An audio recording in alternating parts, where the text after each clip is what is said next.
کہ گلشن بہر میں جوئے گلشن دہر میں جوئے میں سخن نہ ہو، پھول نہ ہو، سبزہ نہ ہو، چمن نہ ہو۔ محترم حضرات، اب تک تلاوت کلام اللہ اور نعت نبی کا دور بڑے ہی آب و تاب سے چل رہا تھا۔ چونکہ تلاوت کلام اللہ اور نعت نبی میں بڑا گہرا ربط و تعلقات ہیں، لہذا انہی ربط تعلقات کو برقرار رکھتے ہوئے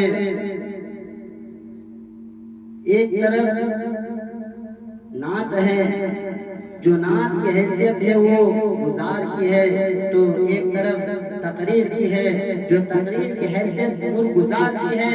نعت اگر دریا ہے تو تقریر اس کی موج ہے، نعت اگر موج ہے تو تقریر اس کی کہکشاں ہے، نعت اگر کہکشاں ہے تو تقریر اس کی پتیاں ہے، تقریر اگر پتیاں ہے تو نعت اس کی بھڑکتے ہوئے شبنم ہے۔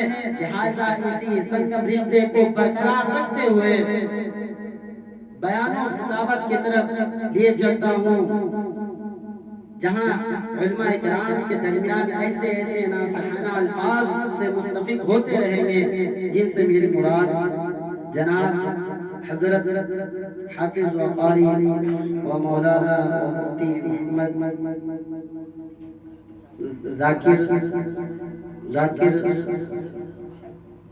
ذاکر قاسمی سلم دامت برکاتہ عالیہ ہے، جن سے آپ تمام مستفیض ہوتے رہیں گے۔ ان کو آنے سے قبل میں ایک شعر کہنا مناسب سمجھتا ہوں۔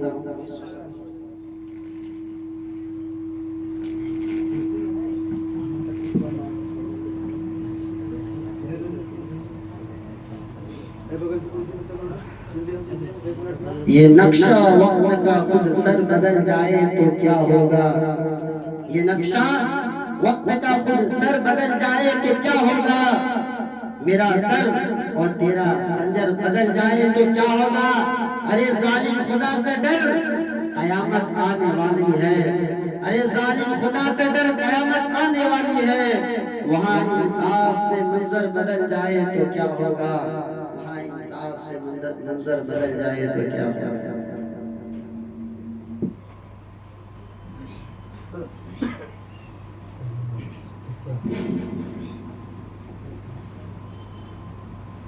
بسم اللہ الرحمن الرحیم وبه نستعین اما بعد اعوذ باللہ من الشیطان الرجیم بسم اللہ الرحمن الرحیم وَأَن لَيْسَ لِلْإِنسَانِ إِلَّا مَا سَعَى وَأَنَّ سَعْيَهُ سَوْفَ يُرَى ثُمَّ يُجْزَاهُ الْجَزَاءَ الْأَوْفَى۔ صدق اللہ العظیم۔ اسٹیج پر تشریف فرما علماء کرام و حفاظ کرام اور ہمارے عزیز طلبہ،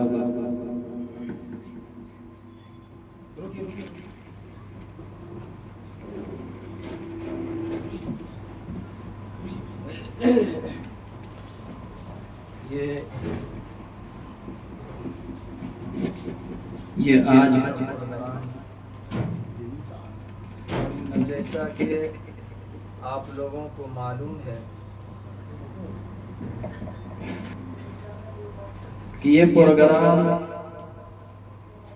تقریب سالانہ اجلاس اور تقسیمات انعامات کے نام سے یہ پروگرام منعقد ہوا ہے۔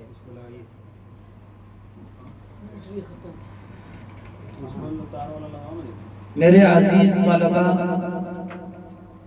یہ تقریب صرف سالانہ اجلاس اور تقسیمات انعامات کی تقریب نہیں، بلکہ یہ پروگرام، یہ محفل، یہ تقریب سال بھر کے شب و روز کی محنت، سال بھر کے شب و روز کی کوشش اور مسلسل جد و جہد کا نتیجہ یہ ہے۔ تو صرف یہ تقسیمات انعامات کی تقریب ہی نہیں ہے، بلکہ یہ پروگرام وہ پروگرام ہے کہ ہم سب نے، ہم تمام طلباء نے سال بھر کے شب و روز جو محنت کی، جو ہمارے دلوں کے اندر لگن تھا، علم دین سے تعلق تھا، جو قرآن و احادیث سے ہم لوگوں کا لگن اور اڑھن اور جو تعلق تھا، اور مسلسل کوشش اور جد و جہد کا نتیجہ، تو یہ پروگرام کوئی معمولی پروگرام نہیں ہے۔ میں کوئی بہت بڑا مقرر نہیں ہوں، صرف کچھ باتیں آپ کے سامنے خصوصاً طلباء عزیز کے لیے، اور اس میں ساتھ ساتھ ہم سب بھی داخل ہیں، کیونکہ ہم سب بھی ایک طالب علم ہیں۔ ہمارے اساتذہ ہمیشہ یہ کہا کرتے ہیں کہ زندگی میں ہمیشہ طالب علم بن کر رہو۔ اس میں فائدہ کیا ہے کہ آپ اگر دین کی خدمت کر رہے ہیں اس کا الگ ثواب تو ہوگا ہی، لیکن طالب علم ہونے کی فضیلت الگ ہے، کیونکہ اس کے بارے میں آتا ہے کہ فرشتے طالب علم کے لیے اپنے نورانی پروں کو بچھا دیتے ہیں، اور دنیا کی جتنے بھی مخلوقات ہیں، کم و بیش اللہ رب العزت نے 18,000 مخلوقات کو پیدا کیا، تمام کی تمام مخلوقات طالب علم کے لیے دعائے مغفرت کیا کرتے ہیں۔ اگر پورے عالم میں، پوری کائنات میں جتنی بھی مخلوقات ہیں، چاہے وہ شجر ہو، حجر ہو، چاہے وہ سمندر کے اندر رہنے والے کیڑے مکوڑے، مچھلیاں، سانپ وغیرہ جو بھی ہیں، سب کے سب طالب علم کے لیے دعائے مغفرت کرتے ہیں۔ اگر اتنی تعداد میں اگر ہمارے لیے کوئی دعائے مغفرت کرتے ہیں تو ہمیں اللہ کی ذات سے امید ہے کہ اللہ ہمیں مغفرت ضرور فرمائے۔ اس لیے اساتذہ کہا کرتے ہیں کہ ہمیشہ طالب علم بن کر رہنا۔ ساتھ ہی ساتھ یہ اس کی فضیلت بیان کیا ہے کہ جو طالب علم بن کر رہتا ہے اور اسی حالت میں اگر اس کی موت آتی ہے تو اللہ کی ذات سے امید ہے کہ وہ سیدھا جنت میں داخل ہوگا۔ میرے محترم بزرگوں اور دوستوں اور عزیز طلبہ، میں نے خطبہ کے بعد لمبا خطبہ میں نے نہیں پڑھا کیونکہ وقت بہت مختصر ہے۔ میں بھی ایک مسجد کا امام ہوں اور آج یہ شب برات ہے، اس لیے وہاں بھی جانا بہت ضروری ہے۔ اس لیے ہمارے مشفق اور ہمارے عزیز ساتھی اور اس جامعہ کے روح رواں قاری پرویز صاحب فلاحی دامت برکاتہم العالیہ کی دعوت پر لبیک ہوا ہوں اور حاضری ہوئی ہے، اور ان کے اصرار کے بعد انکار بھی ممکن نہیں تھا، اس لیے مجھے آنا پڑا۔ میں چاہتا ہوں کہ مختصراً کچھ باتیں جو ہمارے ذہن و دماغ میں ہیں، جو ہمارے بساط میں ہے، جو ہمارا مطالعے میں ہے، وہ بات آپ کے گوش گزار کر دوں تاکہ ہمیں بھی اس سے کچھ فائدہ ملے اور آپ کو بھی کچھ فائدہ حاصل ہو جائے۔ میں نے خطبے کے بعد قرآن پاک کی تین آیت تلاوت کی ہے۔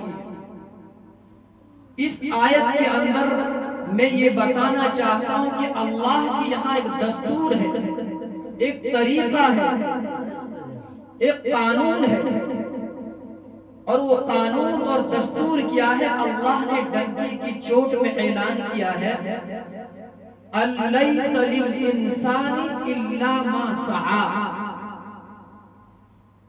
کہ میرے بندو تم دنیا میں جو بھی بندہ جتنی کوشش کرے گا، جتنی محنت کرے گا، جتنی عبادت و ریاضت میں مشغول ہوگا، وَأَنَّ سَعْيَهُ سَوْفَ يُرَى، اللہ رب العزت تمام مخلوقات کے، تمام بندوں کے اعمال، ان کی محنتوں کو، ان کی کوششوں کو، ان کے جد و جہد کو جانچیں گے۔ وَأَنَّ سَعْيَهُ سَوْفَ يُرَىٰ، کل قیامت کے دن بندوں کی کوششوں کو جانچا جائے گا، اور صرف جانچ کر چھوڑ نہیں دیں گے۔ ثُمَّ يُجْزَاهُ الْجَزَاءَ الْأَوْفَىٰ، جانچنے کے بعد، وہ کاپی جانچنے کے بعد، اعمال نامے جانچنے کے بعد، ان کی محنتوں اور ان کی کوششوں کا پورا پورا بدلہ دیا جائے گا۔ یہ اللہ کا قانون ہے، یہ اللہ کا دستور ہے کہ جو بندہ جتنی محنت کرے گا، جتنی کوشش کرے گا، جتنی جد و جہد کرے گا، جتنی عبادت و ریاضت میں مشغول ہوگا، ان کی اعمال کے مطابق، ان کی ریاضت و عبادت کے مطابق، ان کی کوششوں کے مطابق، ان کی محنتوں کے مطابق، کل قیامت کے دن پورا پورا اجر عطا کرے گا۔ اس دستور کو، اللہ کے اس طریقے کو مدارس اسلامیہ نے اپنایا، کیونکہ ہمارا بھی یہ سلسلہ، یہ مدرسوں کا سلسلہ جا کے صفہ سے جڑتا ہے، پھر وہاں سے ہمارا یہ مدرسے کا سلسلہ حضرت جبرائیل اور حضرت آدم نبینا علیہ السلام سے جڑتا ہے، کہ جہاں حضرت جبرائیل معلم ہے تو وہی حضرت آدم نبینا علیہ السلام متعلم بن کر ہے۔ تو یہ مدرسے کا سلسلہ صرف یہی نہیں ہے، یہ سلسلہ عرش تک پہنچتا ہے۔ پھر جبرائیل امین خود متعلم ہے، اور ان کے معلم خود اللہ رب العزت ہے۔ تو یہ مدرسے کا سلسلہ ہمارا صفہ سے، اور پھر صفہ سے ہمارا عرش تک پہنچتا ہے۔ اسی لیے ہمارے بزرگوں نے، ہمارے علماء کرام نے، ہمارے بڑوں کا یہ دستور رہا کہ جو اللہ کی سنت ہے، جو اللہ کا طریقہ ہے، اس طریقہ کو اپنایا جائے۔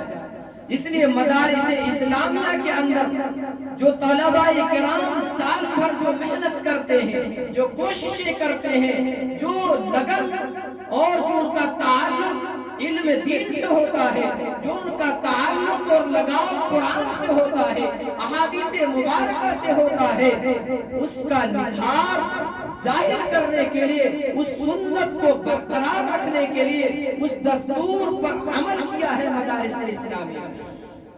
اسی وجہ سے تمام مدارس اسلامیہ کے اندر یہ دستور ہے، یہ قانون ہے، جو قانون اللہ نے بنایا ہے، جو قانون اور دستور اللہ کے یہاں ہے، کہ ہمارے بندوں میں سے جو بھی محنت کرے گا اس کا پورا پورا بدلہ عطا کیا جائے گا۔ اس لیے مدارس اسلامیہ کے علماء کرام نے بھی اس دستور کو، اس قانون کو برقرار رکھا، اس سنت کو برقرار رکھا، کہ مدارس اسلامیہ کے اندر جو بھی طلباء عزیز علم حاصل کرنے کے غرض سے آتے ہیں، جو ان کے مقصد سے آتے ہیں، اور جو سال بھر محنت کرتے ہیں، جو کوششیں کرتے ہیں، جو جد و جہد کا تسلسل ہوتا ہے، اس کا پورا پورا سال کے آخر میں بدلہ دیا جائے، پھر اس سال بھر کی محنت کو جانچا جائے، جس طرح اللہ کے یہاں دستور ہے۔ اللہ کی یہاں بھی یہی دستور ہے کہ آپ نے زندگی بھر جو اعمال کیے، ریاضت و عبادت میں مشغول رہے، جو محنت اور کوششیں کی ہے، ان کو پہلے جانچا جائے گا، اعمال نامے کو جانچا جائے گا، پھر اس کا پورا پورا بدلہ عنایت کیا جائے گا۔ اسی طرح مدارس اسلامیہ کے اندر سال بھر جو ہم پڑھتے ہیں، جو قرآن یاد کرتے ہیں، علم دین حاصل کرتے ہیں، اس کے اندر ہم نے کتنی محنت کی، ہم نے کتنی کوشش کی، کتنی جد و جہد کیا، ہم نے ہمارا تسلسل کیسا رہا، ہمارا تعلق علم دین سے کیسا رہا، ہمارا لگاؤ اور لگن اور قرآن سے اور تعلیم سے کیسا رہا، اس کو بھی پرکھا جائے گا، اس کو جانچا جاتا ہے۔ اس کے بعد جو جس عہدے اور جس نمرات کے قابل ہوتے ہیں، اس قابل کے حساب سے اس کو انعامات سے نوازا جاتا ہے۔ میرے محترم بزرگ اور دوستو، خصوصاً عزیز طلبہ، ہم سال بھر میں ہم نے جو بھی محنت کی ہے، یہ پورے سال کا ایک نتیجہ ہے کہ ہم نے سال بھر میں کیا کھویا اور ہم نے کیا پایا، کیا کھویا اور کیا حاصل کیا۔ صرف ہم رسمی طور پر ہم اگر امتحان دے دیں اور ہم سوچتے ہیں کہ فارغ ہو گئے، یہ نہیں، بلکہ امتحان دینے کے بعد اپنے آپ کے اندر جھانک کر دیکھیں کہ ہم نے سال بھر میں کیا حاصل کیا، ہم کو قرآن سے کتنا لگاؤ رہا اور قرآن سے ہمارا واسطہ کتنا بڑھا، ہم نے قرآن کو کتنا حاصل کیا، قرآن پر ہمارا عمل کتنا ہوا، کس درجے پر ہمارا عمل ہو رہا ہے۔ یہ امتحان صرف یہی ختم نہیں ہوتا ہے، یہ امتحان کا آغاز ہے۔ میں یہاں کے ذمہ داروں کو، خصوصاً مدرسہ آزا کے روح رواں قاری پرویز صاحب فلاحی دامت برکاتہم العالیہ، اور جتنے بھی اساتذہ کرام ہیں، جتنے بھی یہاں کے کارگزار ہیں، جتنے کارکن ہیں، تمام کا میں تمام کو مبارکباد پیش کرتا ہوں کہ آپ لوگوں نے ان بچوں کے پیچھے محنت کی ہے، کیونکہ تمام عزیز طلبہ کو بھی ذہن اور دماغ کے اندر یہ باتیں ہمیشہ رکھنی چاہیے کہ اگر آج ہم نے قرآن حفظ کیا ہے تو صرف ہماری ہی محنت کافی نہیں ہے، جہاں آپ کی محنت ہے وہیں آپ کے مدرسے کے اساتذہ کی محنت بھی برابر رہتی ہے، ان کی کوششیں رہتی ہیں، وہاں کی کارکنوں کی کوششیں رہتی ہیں، وہاں کی ذمہ داروں کی کوششیں رہتی ہیں، اسی طرح آپ کے والدین کی بھی اس کے اندر محنتیں اور کوششیں رہتی ہیں۔ اس لیے تمام عزیز طلبہ سے میں درخواست کرتا ہوں، کیونکہ جس دور سے، جس پرفتن دور سے ہم گزر رہے ہیں، جب ہم مدرسے سے قدم نکالتے ہیں تو ہمیں یاد نہیں رہتا ہے کہ ہمارے استاد کون تھے، ہم نے قرآن کس کو سنا کر آج ہم نے حفظ مکمل کیا۔ آج ہمارے بچوں میں، ہمارے نوجوانوں میں، ہمارے طلبہ میں یہ باتیں گھر کر گئی ہیں، ان کو یاد ہی نہیں ہوتا ہے کہ آج اگر ہم حافظ قرآن ہیں تو وہ سمجھتا ہے کہ صرف ہماری محنت کی وجہ سے میں آج حافظ قرآن بنا۔ میرے محترم عزیز طلبہ، ایسا نہیں ہے، جہاں آپ کی محنت ہے، جہاں آپ کی کوششیں ہیں، وہاں وہی آپ کے اساتذہ، آپ کے ذمہ داروں، آپ کے کارکنوں کی بھی محنتیں برابر کی شریک رہی ہیں، آپ کی والدین کی محنتیں رہی ہیں۔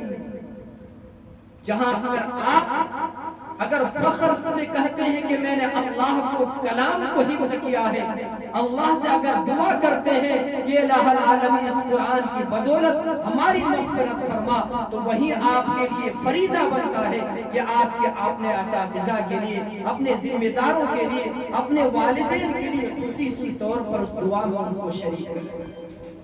یہ ہمارا فریضہ بنتا ہے کہ اگر آج اس قابل ہم ہوئے ہیں، اگر اس راہ پر اگر آج ہم کھڑے ہیں تو اپنے اساتذہ کی وجہ سے، اپنے ذمہ داروں کی وجہ سے، ورنہ ہماری کیا بساط، ہماری کیا اوقات تھی کہ آج ہم اس پلیٹ فارم پر کھڑے ہو جاتے ہیں۔ آپ کو راستہ دکھانے والے جو رہبر ہیں وہ آپ کے اساتذہ کرام ہیں۔ میرے عزیز طلبہ، تو اللہ کا جو دستور ہے کہ پورا بدلہ دیا جائے، تو یہ بھی یہ تقریب جو سالانہ اجلاس کی تقریب ہے، یا یہ تقریب تقسیمات انعامات کی تقریب ہے، تاکہ جو بچہ، جو بھی طلبہ اچھا نمرات سے سرفراز ہوتے ہیں ان کو اس طرح کے جو انعامات سے نوازا جاتا ہے۔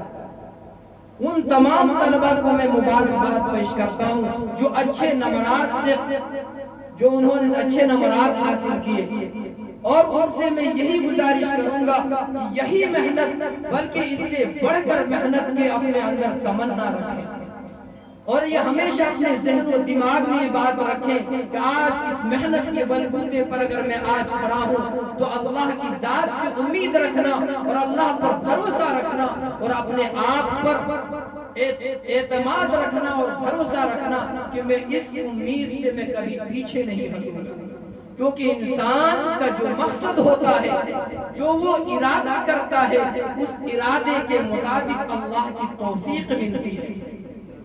اس لیے شاعر نے کہا ہے کہ ارادہ جن کا پختہ ہو، نظر جن کی خدا پر ہو۔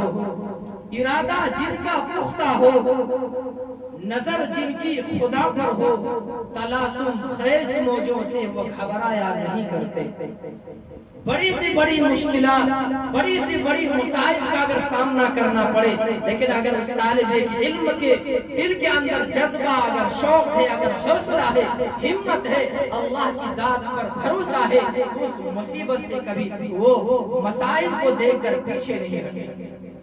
تو یہی ہمت، یہی حوصلہ ہمیشہ برقرار رکھنا چاہیے۔ اور وہ طلباء کرام جن کا کچھ اگر کسی مجبوری یا کسی وجہ سے، کسی اسباب سے اگر کچھ کم نمبر آیا، تو وہ کبھی دل شکنی کا شکار نہ ہو۔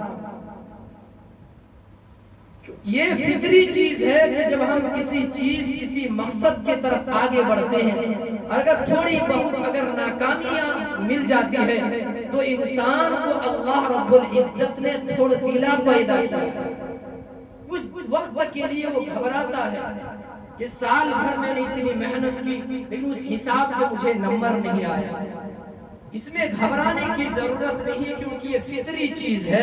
اللہ رب العزت نے قرآن میں کہا خلق الانسان ہلوعا، کہ انسان کو ہم نے تھوڑا دلا پیدا کیا کہ اگر مصائب دیکھ لیتا ہے تو وہ گھبرا جاتا ہے۔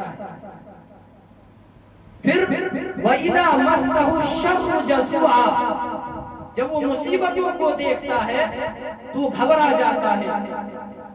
اور اگر بھلائی، اگر اچھائی وہ دیکھتا ہے، اگر اپنی کامیابی کو دیکھتا ہے، تو وہ خوشی سے پھولے نہیں سماتے۔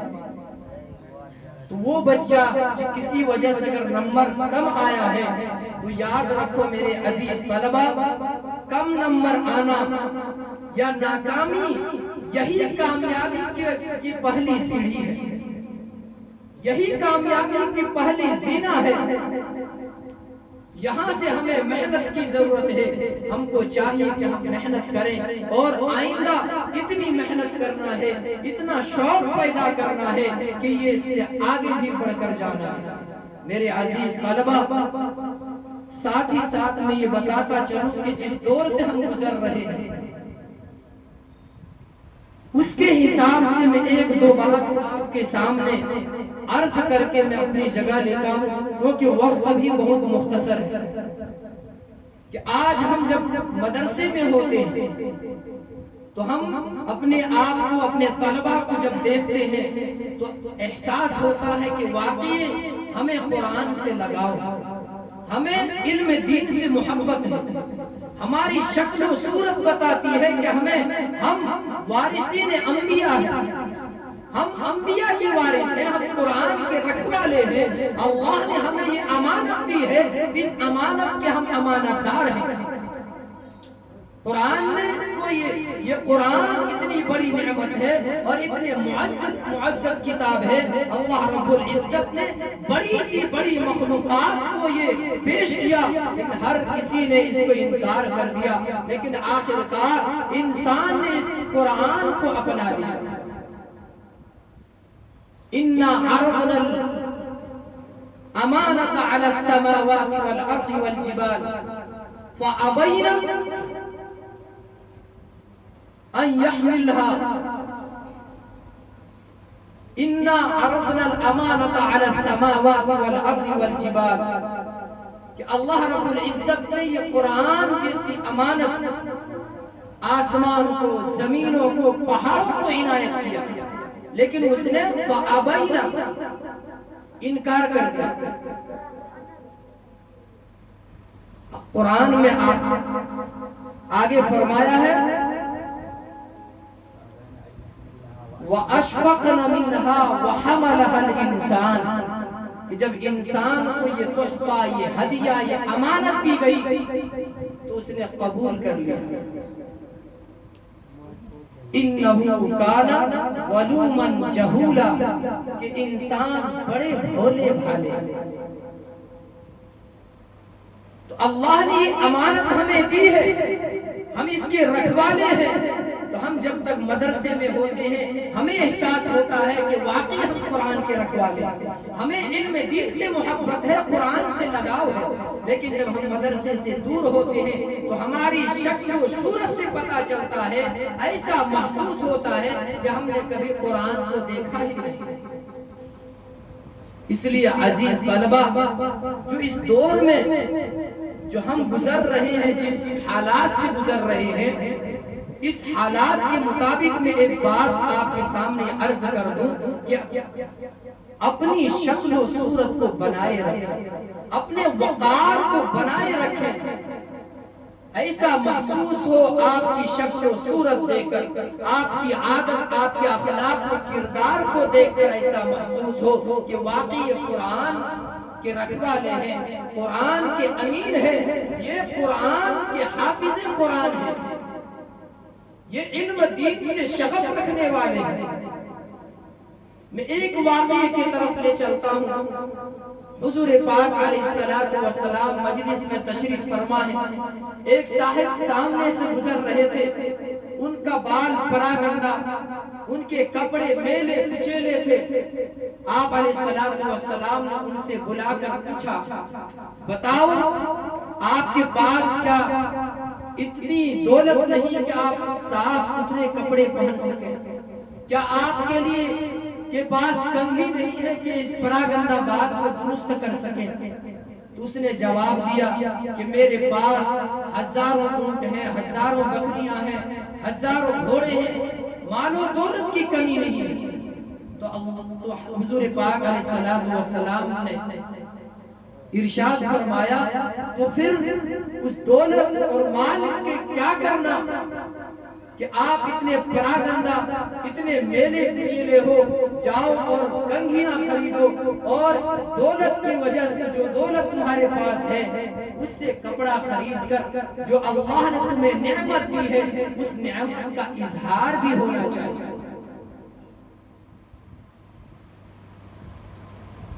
فَلْيَرَ أَثَرَ نِعْمَةِ اللَّهِ عَلَيْهِ، اللہ کی جو نعمتیں نچھاور کی گئی ہے، آپ کو جو نعمتیں ملی ہے، اللہ فرماتا کہ ہماری نعمتوں کا اظہار بھی ہونا چاہیے.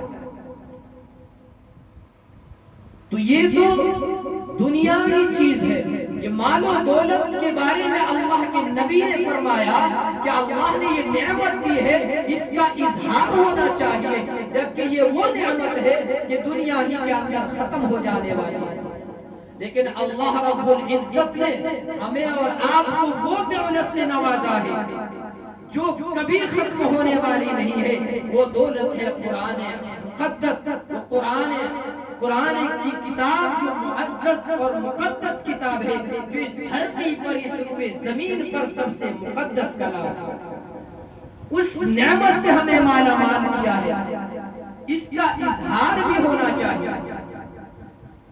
علماء کرام نے لکھا ہے کہ اللہ کے نبی حضور پاک علیہ السلام کو اس واقعے سے اس پر تطبیق کیا ہے اور اس پر منطبق کیا ہے کہ اللہ نے جس کو مال و دولت دی ہے، ایسی دولت جو دنیا کے اندر ختم ہو جانے والی ہے، اس نعمت کو ظاہر کرنے کا حکم دیا ہے. اور وہ نعمت جو کبھی بھی ختم ہونے والی نہیں، وہ نعمت جو لازوال نعمت ہے، جو کبھی ختم ہونے نہیں والی ہے، اس نعمت کو ہم کیوں نہیں ظاہر کرتے؟ اس لیے عزیز طلبہ، اگر ہم قرآن پڑھ رہے ہیں تو یہ قرآن جو ہمیں اجازت دیتا ہے اس کے مطابق ہمیں رہنا چاہیے. ہماری شکل و صورت، ہماری پوشاک وہ ہونی چاہیے جو ہمیں قرآن اجازت دیتا ہے، جو ہمیں شریعت اسلام اجازت دیتی ہے. اس پوشاک کو اپنائیں، اس صورت کو اپنائیں، اس شکل کو اپنائیں.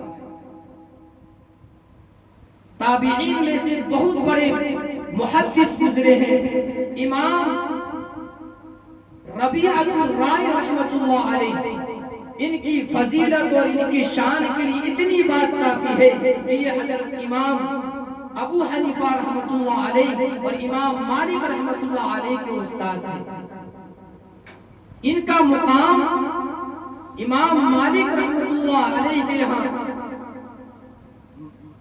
مالکیہ کی یہاں یہ بنیادی اصول رکھنے والے ہیں، جس طرح حنفیہ کے یہاں ابراہیم نخعی رحمۃ اللہ علیہ اور امام حنفی رحمۃ اللہ علیہ کا مقام ہے۔ ان کا ایک قول امام بخاری رحمۃ اللہ علیہ نے صحیح البخاری میں واقعہ ذکر کیا ہے، لا ينبغي لأحد عنده شيء من العلم ان يذيع نفسه۔ اس قول کو، یہ قول امام ربیعۃ الرائے رحمۃ اللہ علیہ کا قول ہے، جس کو امام بخاری رحمۃ اللہ علیہ نے بخاری کے اندر نقل کیا۔ اس قول کا مفہوم کیا ہے، اس بات کی طرف میں لے چلتا ہوں، خصوصاً عزیز طلبہ توجہ دیں۔ انہوں فرماتے ہیں کہ اگر اللہ نے کسی انسان کو علم دین میں سے اگر تھوڑا بھی حصہ عنایت کیا ہے تو ان کے لیے مناسب نہیں ہے کہ اس علم کو اور اپنے آپ کو ضائع کر دیں۔ لا ينبغي لأحد، کسی کے لیے مناسب نہیں ہے، عنده شيء من العلم، کہ علم دین میں سے اگر کچھ بھی حصہ اگر ان کو عنایت کیا گیا ہے تو کسی کے لیے مناسب نہیں ہے ان يذيع نفسه، کہ اپنے آپ کو ضائع کر دے، اپنے علم دین کو ضائع کر دے۔ اپنے آپ کو ضائع کرنے سے مراد یہ ہے کہ اس علم نے ہمیں کیا درس دیا ہے، اس علم دین نے ہمیں کیا سکھایا ہے، کون سا راستہ اپنانے کو کہا ہے، اس علم دین نے جو ہمیں دعوت دی ہے، وہ علم دین ہمیں جو کرنے کا حکم دیتا ہے، اگر اس کے مطابق ہم چلتے ہیں تو اس علم کی حفاظت کرنے والے ہیں، اگر اس کے مخالف چلتے ہیں تو اس علم کو ہم ضائع کرنے والے ہیں، اور اگر ہم نے علم کو ضائع کر دیا تو انسان خود بخود ضائع ہو جاتا ہے۔ میرے عزیز طلبہ، اس دور میں ہم سب کے لیے ضروری ہے کہ اگر ہم جب گاؤں گھر اپنے وطن کو جائیں تو وہاں بھی وہ شکل و صورت وہ اپنائے رکھیں، وہ لباس کو اپنائے رکھیں کہ ہمیں دیکھ کر بھی دوسرے کو بھی یہ رشک ہو کہ واقعی ہمارے بچے بھی اگر آج مدرسے میں ہوتے تو آج اس شکل و صورت میں ہوتے۔ یاد رکھو یہ شکل و صورت اتنی امپورٹنٹ اور اہم چیز ہے۔ ایک واقعہ مختصر ان کے طرف لے کر جاتا ہوں اور اپنی بات کو ختم کرنا چاہتا ہوں۔ حضرت موسیٰ نبینا علیہ السلام بہت معزز اور برگزیدہ نبی گزرے، ان کو فرعون کے مقابلے میں اللہ نے مبعوث کیا۔ قرآن میں بڑی تفصیل سے ان کا واقعہ آیا ہے کہ ایک اس بات یہ بات طے ہوئی کہ دونوں کے آمنا سامنا ہو اور مقابلہ کیا جائے، کیونکہ اس وقت جو باطل فرقے کے لوگ تھے وہ سب کے سب موسیٰ علیہ السلام کو ساحر اور جادوگر کہا کرتے تھے۔ چنانچہ فرعون نے موسیٰ علیہ السلام سے کہا کہ ہم ایک مقابلہ کیوں نہ کر لیں، ہمارے طرف سے بھی بڑے بڑے جادوگر رہیں گے۔ چنانچہ مقابلہ طے ہوا اور بڑے وسیع اور عریض میدان میں مقابلہ طے ہوا۔ فرعون نے دنیا کے کونے کونے سے جادوگروں کو بلایا۔ ابن کثیر میں ایک واقعہ لکھا ہے کہ وہاں پر ایک ہمارے کلکتہ سے بھی پہنچے ہوئے تھے۔ ابن کثیر کی تفسیر ہے، اس میں اس واقعے کو لکھتے ہیں کہ اس وقت کالا جادو وہاں بہت مشہور تھا، تو وہاں سے بھی ایک جادوگر مصر پہنچا تھا۔ بہرحال میں یہ عرض کر رہا تھا کہ فرعون نے دنیا کے کونے کونے سے بڑے جادوگروں کو بلایا۔ ادھر موسیٰ علیہ السلام اور ان کے ماننے والے مختصر سی جماعت تھی، دونوں کے سامنے جو آمنا سامنا ہوا تو یہ بات طے ہوئی کہ یہ مقابلہ کا آغاز کون کرے؟ تو موسیٰ علیہ السلام نے کہا کہ تم پہلے آغاز کرو۔ چنانچہ تمام جادوگروں نے اپنی اپنی لکڑیاں ڈال دی، تو وہ تمام کی تمام لکڑیاں سانپ کی شکل اختیار کر گئی۔ یہ دیکھتے ہی موسیٰ علیہ السلام نے اپنے عصا مبارک کو رکھا۔ بعض جگہ پر لوگ یہ بھی بتاتے ہیں کہ اس وقت جو موسیٰ علیہ السلام کے دل کے اندر وہ دیکھ کر ذرا خوف پیدا ہو گیا، لیکن یہ خوف کا واقعہ پہلے ہے، کیونکہ جب کہیں امپورٹنٹ اور اہم مقابلہ ہوتا ہے تو پہلے اس کے اونر جو ہوتے پہلے تیاری کراتے ہیں۔ اللہ رب العزت نے حضرت موسیٰ علیہ السلام کو پہلے یہ تیاری کرا چکے تھے کہ اگر ایسا واقعہ ہو تو ڈرنا نہیں اور اپنے عصا مبارک کو زمین پر ڈال دینا۔ چنانچہ موسیٰ علیہ السلام نے اپنے عصا مبارک کو ڈالا تو وہ عصا اژدہا کی شکل اختیار کر اور ان تمام جادوگروں کے سانپوں کو اس اژدہا نے نگل لیا۔ یہ دیکھ کر تمام کے تمام جادوگر جتنے آئے تھے، قرآن میں ساجدین لفظ جمع کا استعمال ہوا کہ تمام کے تمام سجدے میں گر گئے اور سب نے کہا کہ آج سے میں اس خدا کو مانتا ہوں۔ یہ نہیں کہا کہ میں اللہ پر ایمان لاتا ہوں، یہ صاف صاف ظاہر کہا کہ اس خدا کو مانتا ہوں جس خدا پر موسیٰ اور ہارون علیہ السلام ایمان رکھتے ہیں۔ اس واقعے کو لانے کا مقصد یہ ہے کہ مورخین لکھتے ہیں کہ وہاں جتنے بھی لوگ ایمان لائے تھے وہ سب کے سب وہ لوگ تھے جن کی شکل و صورت شریعت کے مطابق تھی، جن کا لباس شریعت کے مطابق تھا۔ تمام کو اللہ رب العزت نے ایمان کی دولت سے مالا مال کر دیا۔ اس واقعے کی طرف لے جانے کا مقصد یہ ہے کہ ہماری شکل و صورت، ہمارے پوشاک کا کیا اثر ہوتا ہے۔ جتنے لوگ شریعت کے مطابق وہاں تھے تمام کو اللہ نے ایمان کی دولت سے مالا مال کر دیا۔ میرے عزیز طلبہ، آپ سب سے میں یہی گزارش کرتا ہوں، جب اپنے گاؤں میں جائیں، اپنے وطن کو جائیں، اپنے پوشاک کو برقرار رکھیں۔ جو پوشاک کی اجازت ہمیں شریعت دیتی ہے، قرآن دیتا ہے، ہمیں مذہب اسلام دیتا ہے، اس لباس کو اپنائیں، اس صورت کو، اس شکل کو اپنائیں، تاکہ ہماری شکل و صورت، ہمارے لباس کو دیکھ کر گاؤں محلے کے لوگ دیکھ کر فخر محسوس کریں، ایسا محسوس ہو کہ واقعی ان کے دل کے اندر اللہ کا قرآن موجود ہے۔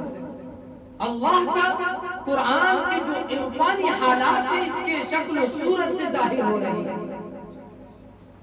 آج ہم جب گاؤں اور محلے میں جاتے ہیں تو یہ ٹوپی، یہ ہمارے کرتے، یہ پاجامہ سب الگ ہو جاتا ہے۔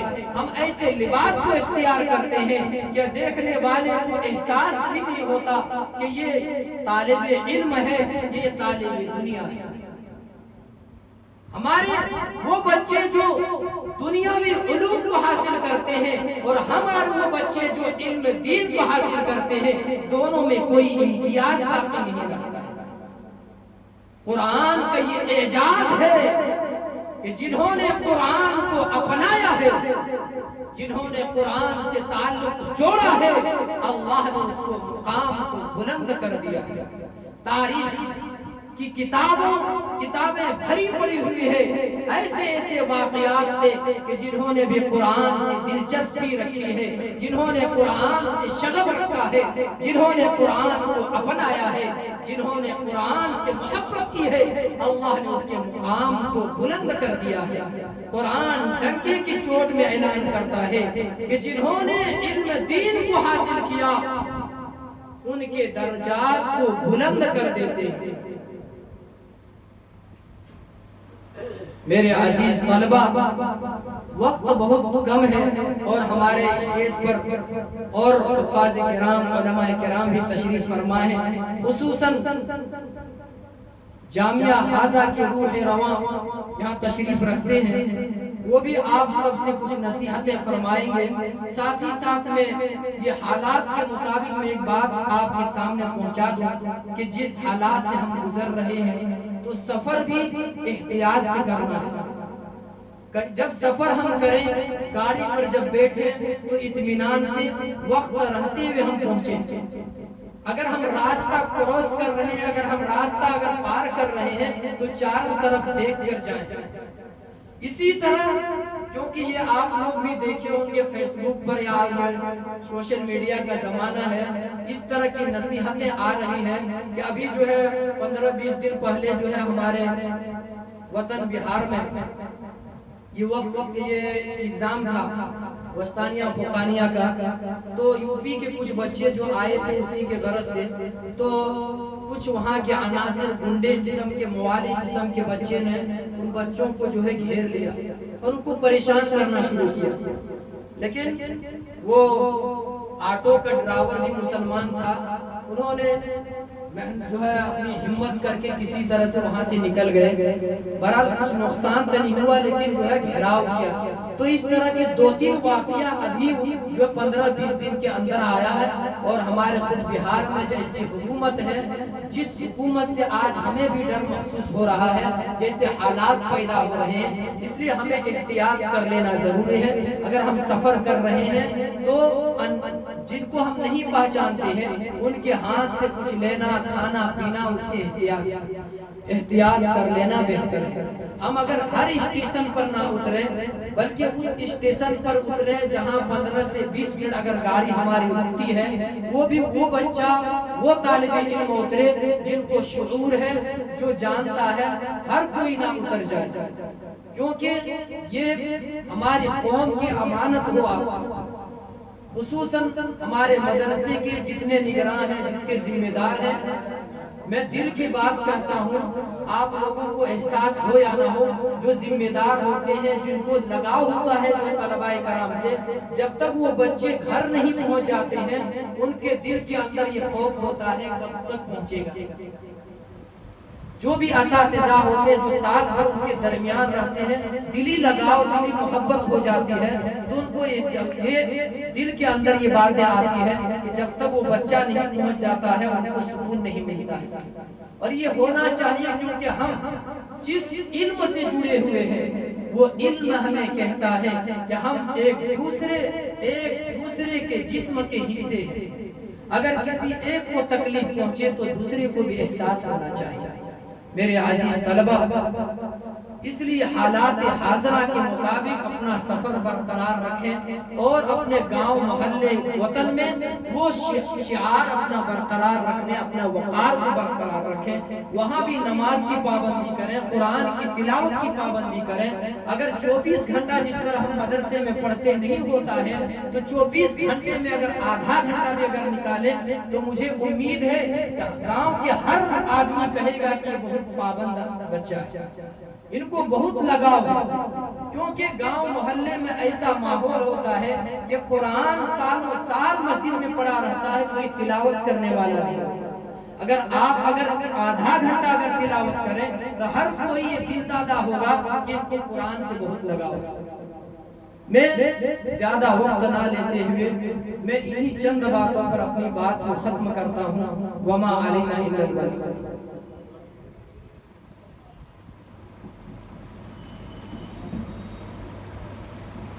بیٹھو